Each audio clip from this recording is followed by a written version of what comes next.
네, 안녕하세요. 박상수 변호사입니다. 오늘부터는 본격적으로 학교폭력의 개별적 사례들을 가지고 함께 이야기 나눠보도록 하겠습니다. 강성민 변호사님께서 함께 자리해 주셨습니다. 안녕하십니까? 네, 안녕하세요.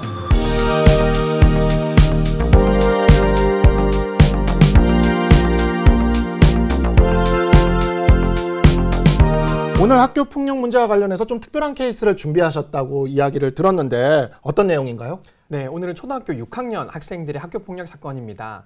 이 만 12세 전후에 해당하는 이 초등학교 6학년 이 가해 학생들이 별다른 이유 없이 이 피해 학생을 수회에 걸쳐서 폭행을 하고 그리고 숙제를 해오지 않았다는 이유로 욕설을 하고 그 밖에도 땅에 떨어져 있는 음식을 먹으라고 강요를 하고 그것을 먹지 않으면 너를 죽이겠다라는 협박을 했었던 사건이고요.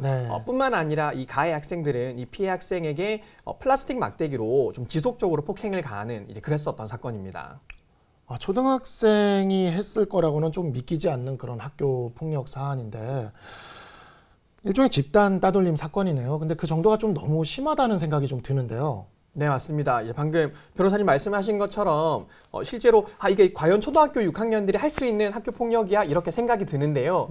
실제로 이 피해 학생은 좀 그런 지속적인 괴롭힘을 견디지 못하고 굉장히 안타깝게도 자살을 하게 되었던 그런 사건입니다. 그러면 이런 비극적인 사안이 발생할 때까지 그러면 학교 측의 어떤 담임 선생님이라던가 부모님이 강 변호사님께서 지난 시간에 말씀하셨던 그런 학교 폭력의 징후 같은 것을 미리 좀 포착하고 그럴 수 있는 기회는 전혀 없었던 것인가요?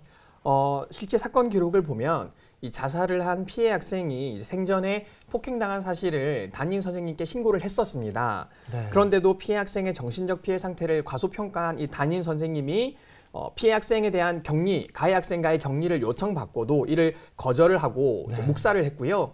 그래서 실제로 가해 학생들로부터 반성문을 제출받고 재발 방지 약속을 받는데 그치는 등 미온적으로 대처를 해서 결국 이 학교 폭력이 지속적으로 이어지는 것을 막지 못했습니다.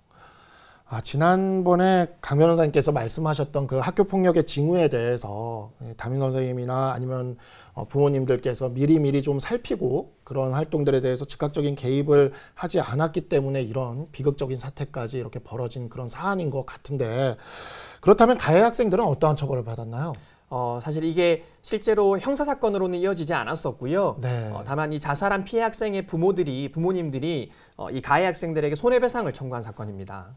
손해배상을 청구했다면은 그 자살이라는 결과와 이 가해 학생들의 학교 폭력 사이에 일종의 그 원인과 결과, 그 인과관계가 인정되기가 좀 쉽지 않았을 것 같은데.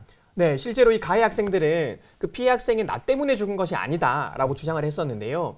이 피해 학생이 수학여행에서 다른 친구들한테 괴롭힘을 당하고 놀림을 당했기 때문에 자살을 한 것이고 그리고 실제로 자살을 한 당일날 피해 학생의 부모님으로부터 꾸중을 들었기 때문에 그런 것들이 자살의 원인이 된 것이지 우리들의 괴롭힘으로 인해서 자살을 한 것은 아니다 이렇게 주장을 했었습니다. 1년 동안 이렇게 말도 안 되는 집단 따돌림이나 가해 행위를 해놓고 자살이란 결과가 막상 발생하게 되니까 가해자들이 이런 주장을 한 거네요. 네, 맞습니다. 그런데 법원은 이 수학여행에서 다른 학생들로 인한 괴롭힘이나 혹은 부모님의 꾸중 이런 사실을 인정을 하기는 했지만 그럼에도 불구하고 이 피해 학생의 자살은 이 가해 학생들의 장기간 지속적인 가해 행위 때문이다라고 학교 폭력 행위를 인정을 했습니다.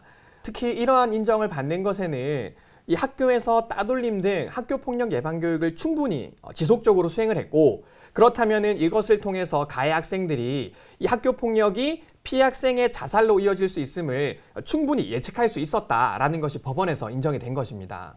역시 평소에 학교 폭력을 예방하려는 이런 노력을 지속적으로 하는 것이 학교 폭력 발생 자체를 막는 데도 도움이 되지만 또 한편으로는 이제 이렇게 학교 폭력이 막상 발생했을 때 이런 진상을 밝히는 거나 가해자를 처벌하는데 또 역시 이러한 그 예방 교육을 계속해서 하는 것이 도움이 된다라는 걸 보여주는 사례라고 할 수도 있겠네요. 네, 맞습니다. 그리고 이 사건에서는 또 시사점이 하나가 더 있는데요.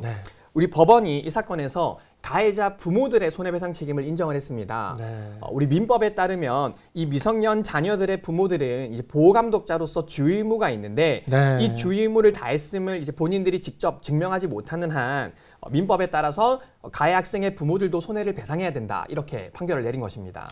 이런 일들이 발생하면 보통 가해 학생의 부모들이라면 자신의 자녀를 보호하기 위해서 감싸기 위해서 노력하기 마련인데 이런 경우가 발생을 했을 때 자신들이 주의 의무를 다하지 못했음에 대해서 피해자가 증명해야 되는 게 아니라 자신들이 주의 의무를 다했음에 대해서 가해자의 부모님들이 스스로 증명해야 된다는 걸 보여준 사례라고 볼 수가 있겠네요. 네, 맞습니다. 예, 그렇다면 지금 이 사안에서 그 또 중요한 포인트가 담임 선생님께 지금 피해 학생이 계속해서 이제 그 도움을 청했단 말이죠. 근데 이를 묵살한 이런 담임 선생님이나 학교 당국에 대해서는 어떠한 뭐 책임을 묻는다거나 이런 것들이 있었나요? 네, 우리가 방금 조금 전에 말씀드렸던 것처럼 사실 이 피해 학생이 실제로 담임 선생님께 신고를 했음에도 불구하고 즉 이 담임 선생님이 사전에 피해 학생의 자살을 방지할 그런 의무를 충분히 다하지 못했기 때문에 대법원에서 그런 손해배상 책임을 인정을 했는데요. 네. 그래서 결국 이 사건에서는 가해 학생들의 부모와 학교를 관리하는 지방자치단체의 공동불법행위 책임이 인정이 되어서 네. 이 피해 학생의 부모에게 1억 3천만 원의 배상금을 지급하라라는 판결이 났습니다. 역시 그 담임 선생님께서 제때 이렇게 개입하는 것이 중요하다라는 것을 이렇게 보여주는 사례라고 생각이 드는데 그렇다면 지금 이 사안에서 지금 피해 학생이 담임 선생님께 도움을 계속해서 요청하지 않았습니까? 그랬는데 담임 선생님께서는 이 부분에 대해서 묵살을 했고 그렇다면 오늘의 만약 그때 강성민 변호사님께서 이 피해 학생의 변호사라면 담임 선생님께 계속해서 도움을 요청했음에도 그러한 요청을 거부한 그런 담임 선생님들의 선생님의 행동에 대해서 어떠한 대응 방안을 피해 학생에게 조언해 주실 수 있을까요? 네, 사실 오늘 우리 이 사건처럼 담임 선생님께 신고를 했음에도 불구하고 묵살을 당했는데 사실 묵살만 당하지 않았더라도 이렇게 안타까운 결과가 발생하지는 않았을 것인데요. 네. 만약에 이런 피해 사실이 발견이 되는 경우에는 반드시 3가지 방법을 기억을 하셔야 되겠습니다. 네. 첫 번째는 학교에 정식으로 서면으로 신고를 하는 방법입니다. 서면으로 신고. 네, 맞습니다. 또는 학교의 상급기관인 교육청에 신고를 하는 것도 방법 중에 하나입니다. 네. 그리고 마지막 방법으로는 경찰서에 직접 신고를 하는 방법이 있는데요. 가장 효과적이라고 생각하는 방법을 선택하셔도 되고요. 네. 아니면 3가지 방법 모두를 활용하는 것도 좀 중요한 방법 중에 하나겠습니다. 네.